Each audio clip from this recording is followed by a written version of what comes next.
Alors la Chartreuse, donc c'est un espace muséographique. C'est d'abord un ancien monastère, c'est un espace muséographique.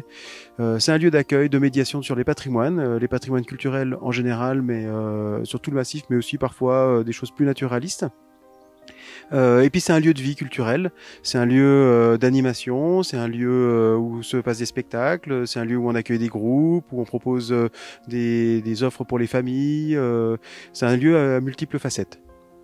Alors les animations dans l'ensemble, elles ont à peu près pu être maintenues. Simplement, on a dû les aménager. Donc on a des animations de type jeu pour les familles, qu'on appelle le jeu du colporteur, ou des animations sur les pratiques savoir-faire alimentaires, des animations autour du four à pain.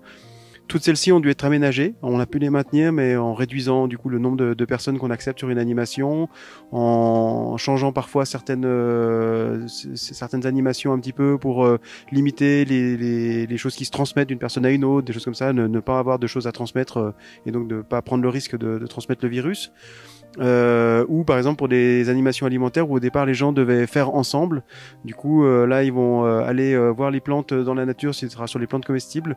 Ils iront voir les plantes sur site et ensuite c'est l'intervenant qui préparera le repas dans la même logique pour réduire les risques.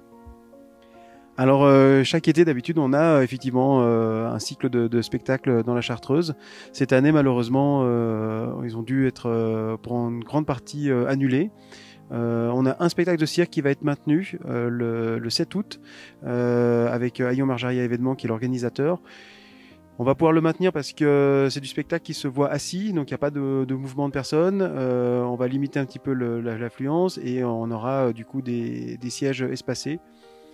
On devrait peut-être reprogrammer un concert de musique classique plutôt en fin d'été, en extérieur, avec un public réduit dans les mêmes un peu conditions. Les autres spectacles qu'on avait prévus cette année, notamment un bal folk ou du spectacle théâtre de rue, ont été, ou des concerts aussi de musique populaire, ont dû être annulés puisque ce sont des spectacles qui supposent du mouvement de personnes, du contact et c'était pas possible dans ce contexte-là.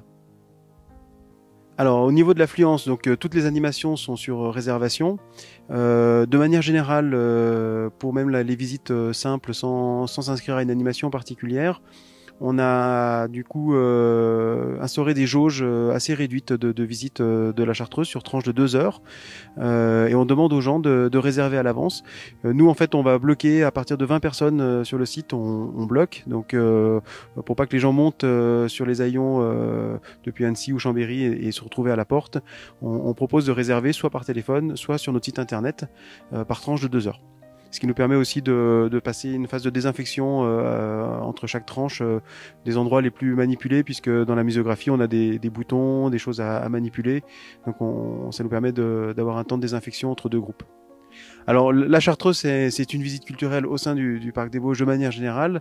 Du coup, la jauge un peu réduite garantit en tout cas un certain confort de visite.